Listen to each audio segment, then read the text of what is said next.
오늘 본문 말씀을 함께 찾아보도록 하겠습니다. 오늘 말씀은 신약성경 누가복음 1장 26절에서 38절까지의 말씀입니다. 신약성경 누가복음 1장 26절에서 38절까지의 말씀입니다. 제가 가지고 있는 성경은 신약 86쪽에 있습니다. 다 찾으신 줄로 알고 제가 봉독해 올리도록 하겠습니다. 여섯째 달에 천사 가브리엘이 하나님의 보내심을 받아 갈릴리 나사렛이란 동네에 가서 다윗의 자손 요셉이라 하는 사람과 약혼한 처녀에게 이르니 그 처녀의 이름은 마리아라. 그에게 들어가 이르되 은혜를 받은 자여 평안할지어다. 주께서 너와 함께 하시도다 하니 처녀가 그 말을 듣고 놀라 이런 인사가 어찌함인가 생각하며 천사가 이르되 마리아여 무서워하지 말라. 내가 하나님께 은혜를 입었느니라. 보라, 내가 잉태하여 아들을 낳으리니 그 이름을 예수라 하라. 그가 큰 자가 되고 지극히 높으신 이의 아들이라 일컬어질 것이요 주 하나님께서 그 조상 다윗의 왕위를 그에게 주시리니 영원히 야곱의 집을 왕으로 다스리실 것이며 그 나라가 무궁하리라. 마리아가 천사에게 말하되 나는 남자를 알지 못하니 어찌 이 일이 있으리이까. 천사가 대답하여 이르되 성령이 내게 임하시고 지극히 높으신 이의 능력이 너를 덮으시리니 이러므로 나실 바 거룩한 이는 하나님의 아들이라 일컬어지리라. 보라, 내 친족 엘리사벳도 늙어서 아들을 배었으니라. 본래 임신하지 못한다고 알려진 이가 이미 6달이 되었나니 대저 하나님의 모든 말씀은 능하지 못하심이 없느니라. 마리아가 이르되 주의 여종이오니 말씀대로 내게 이루어지리이다 하며 천사가 떠나가니라. 아멘.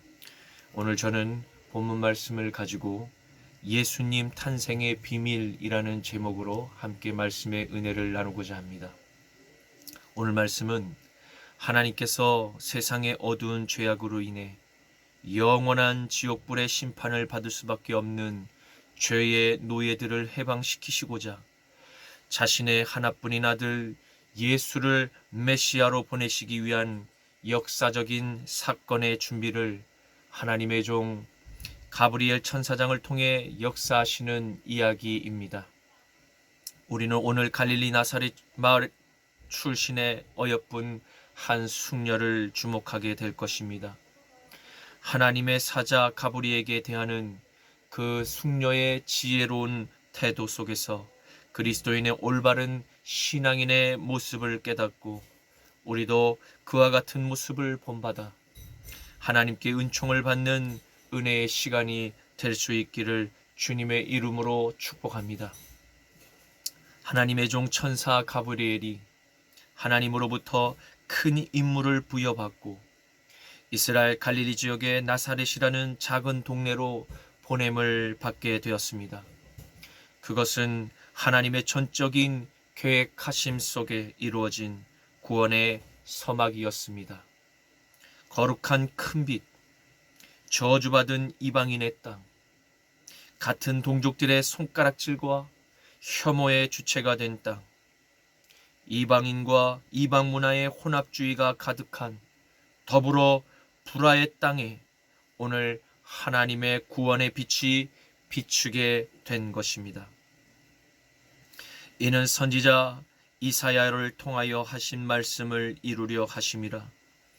일러스되 스불론 땅과 납달리 땅과 요단강 저편 해변길과 이방의 갈릴리여 흑암에 앉은 백성이 큰 빛을 보았고 사망의 땅과 그늘에 앉은 자들에게 빛이 비추었도다 하였느니라. 마태복음 4장 14절에서 16절 말씀. 아멘. 하나님의 자녀는 어느 시대를 불문하고 하나님의 말씀을 정직하고 성실하게 따르는 소수의 사람들을 통해서 이루시고 역사하신다는 사실을 보게 됩니다. 그 소수의 사람들 가운데 오늘 다윗 가문의 후손인 요셉이라는 청년과 그와 약혼한 처녀 마리아가 있습니다. 이들은 어린 시절부터 하나님의 말씀을 잘 믿고 따르며 순종하던 청년들이었습니다. 비록 패망한 이스라엘의 식민지의 척박한 시대를 맞이하였고 나라의 지도자와 종교 지도자들 그리고 다음 세대를 교육하는 율법 학자와 바리새인들조차도 역시 다 더불어 부패하여 껍데기에 형식만 경건했던 위선적인 행동이 그 시대의 암울한 문화를 이루고 있었습니다. 뿐만 아니라 하나님의 선택받은 야곱의 후손이라는 하나의 정체성은 온데간데 없고 서로 물고 뜯으며 사분오열하고요. 당을 짓고 권력과 세력의 다툼이 난무하였습니다. 그래서 그들은 그저 로마 제국의 총독과 관료들에게 뇌물을 주고 자신의 안위와 자신의 자손들의 출세와 권력에만 몰두하여 하나님의 법과는 전혀 상관이 없는 삶을 살면서도 그와 같은 자신들의 치부를 종교적인 율법으로 이웃을 먼저 정죄하고 자신의 죄를 덮기에 급급하였던 절망적인 시대가 바로 예수님이 태어나시기 직전의 유대 사회의 모습이었습니다. 그러나 그럼에도 불구하고 그 당대에 세속의 문화에 동화되지 않고 경건하게 살고자 했던 시골 청년들이 있었으니 바로 요셉과 마리아였습니다. 하나님께서는 바로 이 두 사람의 만남을 너무나 흡족히 여기시며 천국에서 가만히 지켜보셨던 것으로 보입니다. 이 두 청년은 하나님의 말씀대로 서로 사랑하였고 약속된 결혼식을 고대하며 서로의 순결을 지켜주었습니다. 바로 그때 하나님의 종 가브리엘이 이 경건한 숙녀 마리아에게 찾아간 것입니다. 은혜를 받은 여자여 평안할지어다. 주께서 너와 함께 하시도다. 누가복음 1장 28절 말씀. 아멘. 가브리엘 천사장의 음성을 처음 들은 마리아에게 무슨 일이 일어난 것입니까? 그것은 하나님의 택함을 마리아가 받았다는 엄청난 큰 은혜가 임했다는 사실입니다. 또한 우주 만물의 창조주 하나님께서 마리아의 삶과 함께 하시겠다는 것을 약속한 것입니다. 이 하나님의 약속을 듣고도 잘 그는 믿기지가 않고 너무나 크게 놀란 마리아는 계속해서 당황하지 않을 수가 없었습니다. 그러나 또한 그녀는 계속해서 깊은 생각에 잠겼습니다. 아마도 그녀는 평소 하나님의 말씀을 듣고 묵상하며 경험했던 하나님의 은혜를 깊이 묵상했을 것입니다. 만약 이 순간 주님이시라면 내게 일어난 이 엄청난 현상에 어떠한 결정을 내리셨을까? 내가 어떻게 판단하고 결정하는 것이 하나님의 뜻일까? 바로 그것에 대한 깊은 마음의 질문이 아니었을까 생각해 봅니다. 그녀의 이러한 고심은 너무나도 당연한 태도일 것입니다. 우리는 이러한 마리아의 현명한 태도에 무엇을 배워야 하는 것일까요? 그것은 그녀가 평소 하나님과의 친밀한 교제가 있었다는 사실입니다. 그것은 하나님의 말씀을 가까이 하는 삶을 살았고 그 말씀에 순종하는 행동을 했기에 그녀는 고심을 하며 하나님의 뜻을 찾을 수 있는 태도에 훈련이 되어 있었다는 것입니다. 그녀의 태도를 가만히 지켜보던 천사 가브리엘이 그녀에게 주님의 평안을 전달합니다. 마리아여, 무서워하지 말라. 내가 하나님께 은혜를 입었느니라. 보라, 내가 잉태하여 아들을 낳으리니 그 이름을 예수라 하라. 그가 큰 자가 되고 지극히 높으신 이의 아들이라 일컬어질 것이요 주 하나님께서 그 조상 다윗의 왕위를 그에게 주시리니 영원히 야곱의 집을 왕으로 다스리실 것이며 그 나라가 무궁하리라. 누가복음 1장 30절에서 33절 말씀. 아멘.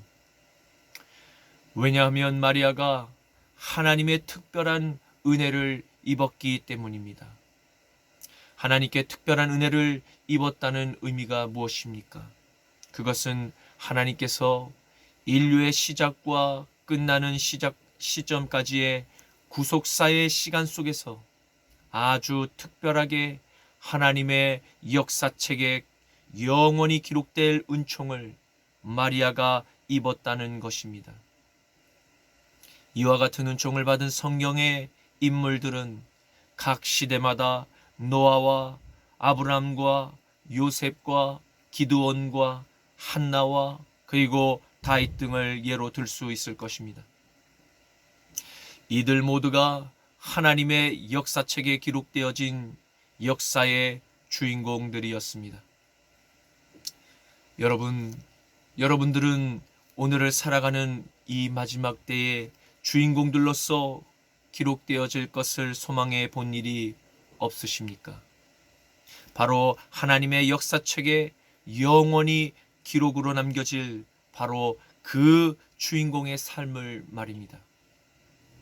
만약 우리가 그 주인공으로 발탁되고자 원한다면 우리는 요셉과 마리아와 같이 하나님의 뜻대로 살고자 힘써 말씀을 읽고 기도하며 그 뜻대로 순종하는 삶을 살아야 할 것입니다. 그러한 준비된 자녀들만이 하나님의 은총을 받을 준비가 된 것입니다. 그 주인공이 바로 여러분들 가운데 나올 것을 그리스도 예수의 이름으로 축복합니다. 여러분, 세상을 구원하기 위해 오신 우리 예수님은 소설과 같은 허상의 인물이 아닌 역사적인 유대 다윗 가문의 혈통으로 나신 분이심임을 반드시 기억하시기를 바랍니다.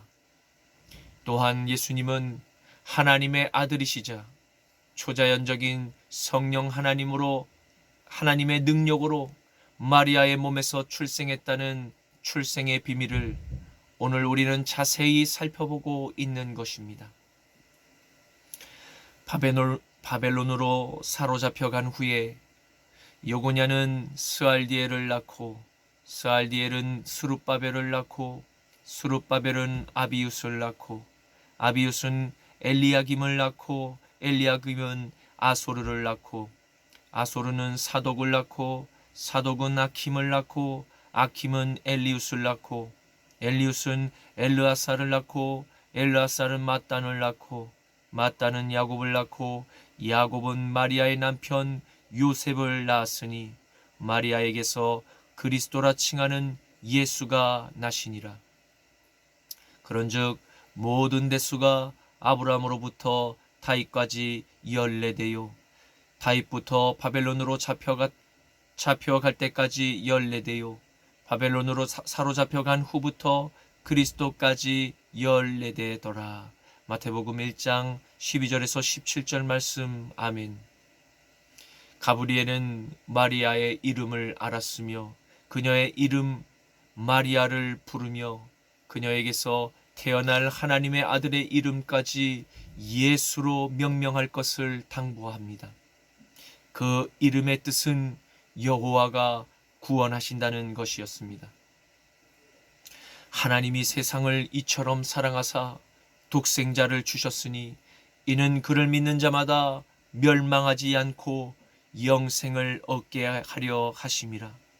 그를 믿는 자는 심판을 받지 아니하는 것이요 믿지 아니하는 자는 하나님의 독생자의 이름을 믿지 아니하므로 벌써 심판을 받은 것이니라.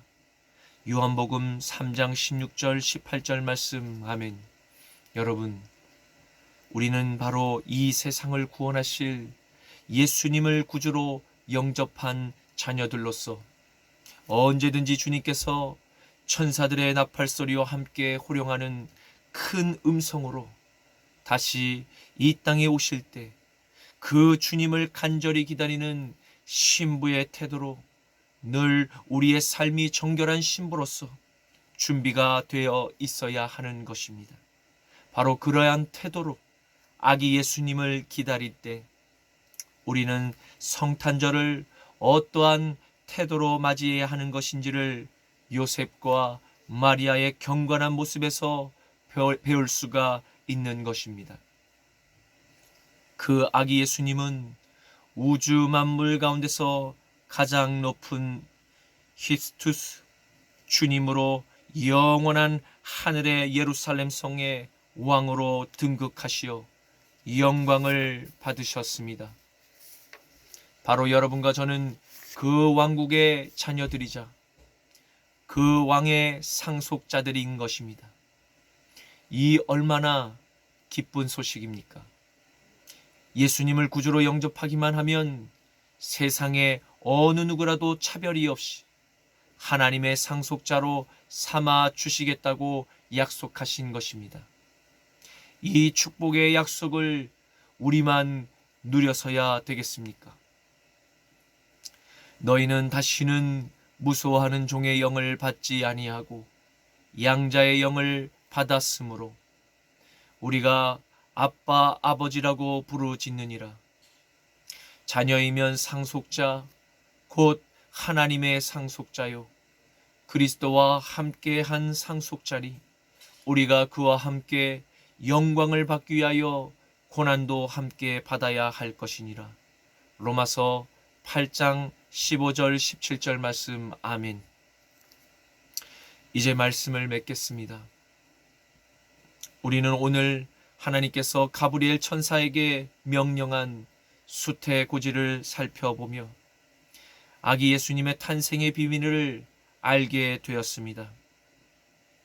우리의 구원자 예수님은 하나님의 아들이시자 이스라엘의 왕 다윗 왕가의 후손이라는 역사적 사실을 분명히 알았습니다.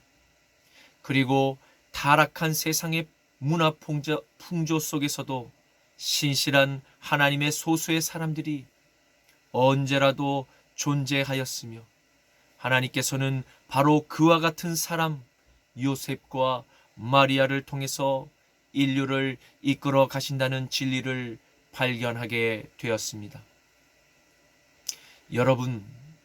여러분들도 오늘 이 시대의 요셉과 마리아입니다. 왜입니까? 우리는 하나님의 부르심을 받은 상속자들이기 때문입니다. 우리 안에 하나님의 성령이 함께 거하시고 바로 계시기 때문에 우리는 마리아와 같이 경건하고 그리고 올바른 태도로 다시 오실 예수님을 맞이할 하나님의 능력이 이미 우리 안에 존재하는 것입니다. 그러므로 우리 모두 이 어두운 세상 속에서 끝까지 하나님의 말씀을 붙들고 영원한 하나님의 나라를 소망하며 오늘 하루도 기쁘고 감사하는 마음으로 예수님을 찬양하며 높여드리는 삶을 살아갑시다. 함께 기도드리시겠습니다. 주님 감사합니다. 날마다 요셉과 마리아와 같이 믿음으로 하나님의 말씀에 순종하는 우리 모두가 되게 하옵소서. 나자라 예수 그리스도의 이름으로 기도드립니다. 아멘.